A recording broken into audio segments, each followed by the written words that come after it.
আপনাকে সাকিবের ব্যাপারটা আসলে আপনাকে আমি বলেছি যে বোর্ডের কিছু পলিসি থাকে, এটা আমি আমার ডিরেক্টর আলাপ করবো যে আমাদের পলিসি কী হওয়া উচিত সাকিব আল হাসানের ব্যাপারে।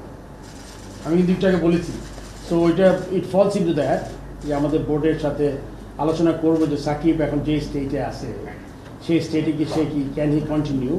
অবশ্যই ডিপেন্ড করে যে আপনার এই যে দুটি টেস্ট ম্যাচেস আছে তারপরে কী হবে, তখন বোর্ডের একটা পলিসি ম্যাটার হবে। কেননা আপনি চিফ সিলেক্টে কিন্তু একটা ইন্টারভিউ দিয়েছে, আমার কাছে ভালো লেগেছে যে হিজ লাইক পলিসির যদি তাকে যদি বোর্ড থেকে বললে দেওয়া হইতো যদি ওকে নিও না, তাহলে কিন্তু একটা পলিসি ম্যাটার হইতো, তাহলে সে দায়িত্বটা বোর্ডের উপরে দিয়ে দিত যে না এসে বলে যে ওরা সিলেকশনের বাইরে চিন্তা করো। কিন্তু সে তো যেহেতু ছিল না, সে তাকে ঢুকে গেছে। এখন সাকিব বাইরের থেকে ঘুরে ঘুরে খেলতে পারবে কি আরেকটা ব্যাপার, যেটা আমরা খুব সিরিয়াসলি এটা দেখবো। আরেকটা কোশ্চেন কি আছে, আপনারা যদি এখন কোচ পান, you think that you get into a new coach?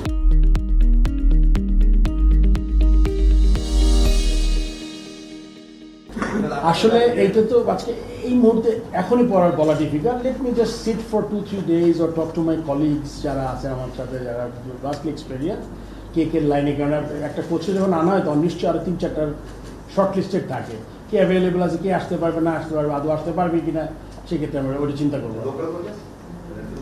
Yeah very important. I mean local coaches মানে আমার মনে খুব ভালোভাবে আছে। দেখি এখন বাকিটা আই এম শিওর আমি I should not be you know মানে একমাত্র ডিসিশন মেকার হওয়া উচিত না। I need to talk to everyone and like হয়তো বা আমার উপরে দায়িত্বটা বেশি, বিকজ আমি I can call the shot, but অন্যরা থাকবে, তারা যাই করবে। এত অনিয়ম, আমি তোমার সাথে অনেক অনিয়ম হয়েছে আমি জানি, আমিও তো এগুলো নিয়ে আমিও চিন্তা ভাবনা করি। সো চেষ্টা থাকবে, সব কাজ কিন্তু একদিনে সম্ভব না। If you have developed a system for 12 years and এইটাকে তুমি একসময় পৃষ্ঠপোষকতা করতে করতে করতে কিন্তু একসময় ফ্র্যাঙ্কেনস্টাইন হয়ে গেছিল। সো তুমি ইউ ক্যানট ওভারনাইট এটা রিমুভ করা সম্ভব না। But I can assure you সবগুলো সেক্টরে চেষ্টা করবো। এখন যেহেতু আমাদের লোকবল কম, মানে ডিরেক্টর লেভেলের লোকজন কম, চেষ্টা করবো যাতে যেগুলো একদম ডিরেক্ট ক্রিকেটকে এফেক্ট করে, এটা আমি আমার প্ল্যানে আছে, ওই কাজগুলোকে আমি সবার আগে হাত দিতে চাই।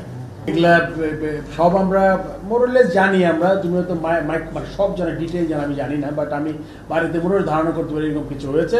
সো এটা চেষ্টা করবো, একদিনে সম্ভব না, বাট আমি বারবার বলছি প্রায়োরিটি জায়গাগুলো honesty, because most of people you know that I am honest person. আমি ট্রাই করি আর কি টু বি অনেস্ট। সো এই জিনিসগুলো চেষ্টা করবো আমরা যাতে ক্রিকেটের স্বার্থের সাথে জড়িত যে জিনিসগুলো ওইগুলোকে আমরা ঠিক করতে পারি। আমি তোমাকে বলছি যে হাতুড়ার ব্যাপারে যে স্ট্যান্ডটা, ওই কথাটা মিস করেছো। হাতুড়ার ব্যাপারে স্ট্যান্ডটা আমার ছিল বোর্ড প্রেসিডেন্ট হওয়ার 2 দিন আগে, ওই স্ট্যান্ডেই আছি আমি। এটা কি আমি বলেছি না? আমি এটা yes sir, I mean like I think you are good. তুমি যেটা মিন করো এটা খুব পরিষ্কার, বাট আমিও কিন্তু খুব পরিষ্কার। এখন আমি মনে করো যেই চেয়ারে আমি ওইখানে পয়সা করতে পারি, এটা আমি কিন্তু করতে পারবো না। I can be that rebellion as a president of the. এটা তো আবার রাগ বিরাগের বশবর্তী হয়ে যাবে কাজটা, তাহলে কিন্তু আমার ওতটা নষ্ট হবে, ওইটা আমি করতে পারবো না। ওকে আমি যেটা বলেছি যে ও আমাকে যেটা বলেছে, এটা আমি ইন্টারভিউতে একটা না একাধিক ইন্টারভিউতে সেটা আমি এটাও বলেছি যে আমার টাকা লস হোক, যদি ক্রিকেট লস না হোক। সো এটা আমি বলেছি। So it's like you can rest assured that you know what I said. আর সিন্ডিকেটের ব্যাপারে এই ধরনের কাজ আমি যে কথা চেষ্টা করব, ইট উইল নট হ্যাপেন। চেষ্টা করবো আমি। ও তো I think he left the country. Easy around আমি জানি না। দেখো ভাই, যেই কয়দিন আছে অনেক অনেক রোজ থাকবো, তুমি একদিনে সব শেষ করে দিও।